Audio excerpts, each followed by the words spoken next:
ଢେଙ୍କାନାଳ ଜିଲ୍ଲା କାମାକ୍ଷାନଗର ଏନ୍ଏସି ଅନ୍ତର୍ଗତ ନୂଆ ଆଳତୁମା ଗାଁରେ ବଜ୍ରଘାତରେ ଜଣେ ମହିଳାଙ୍କ ମୃତ୍ୟୁ ଘଟିଛି। ମୃତ ମହିଳା ହେଲେ ବାଙ୍କୁଆଳ ଗାଁର ସୁଶାନ୍ତ ଖୁଣ୍ଟିଆଙ୍କ ସ୍ତ୍ରୀ ସସ୍ମିତା ଖୁଣ୍ଟିଆ।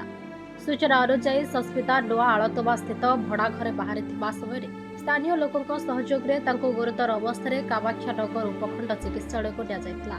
ମାତ୍ର ସେଠାରେ ଡାକ୍ତର ତାଙ୍କୁ ମୃତ ବୋଲି ଘୋଷଣା କରିଥିଲେ।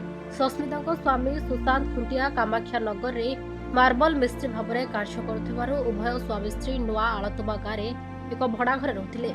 ଏହି ଅକାଳ ମୃତ୍ୟୁ ଘଟଣା ପରେ କାମାକ୍ଷାନଗର ମେଡିକାଲ ପରିସରରେ ଶୋକାକୁଳ ପରିସ୍ଥିତି ସୃଷ୍ଟି ହୋଇଛି। ପରିବାର ଓ ସ୍ଥାନୀୟ ଅଞ୍ଚଳରେ ମଧ୍ୟ ଗଭୀର ଶୋକର ଛାୟା ଖେଳିଯାଇଛି। ସନ୍ଧ୍ୟା 5:30 ବେଳକୁ ସେ ତା ଘର ବାଙ୍କୁଆଳ ବାହା ହେଇଛି। ତା ସ୍ୱାମୀ ହେଉଛି ସୁଶାନ୍ତ ଖୁଣ୍ଟିଆ, ଝିଅ ନାଁ ସସ୍ମିତା ଖୁଣ୍ଟିଆ। ସେ ଆମ କାମାନରେ ଏଇଠି ନୂଆ ସାଇଡରେ ଭଡ଼ାକୁ ରୁହନ୍ତି।